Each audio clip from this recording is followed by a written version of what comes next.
When we write unit test case, it helps us to validate the changes. And before we move our change, it's always best practice to validate all the features, whether it is working properly or not.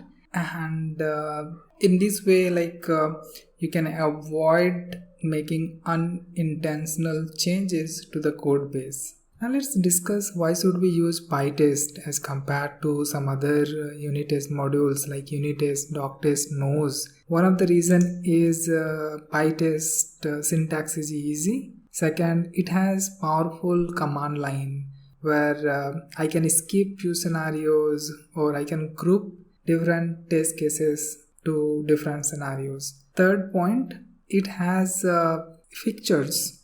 These fixtures allow us to manage the resources, where before performing the test we can set up the data, perform the test, and once test is done we can delete the resources.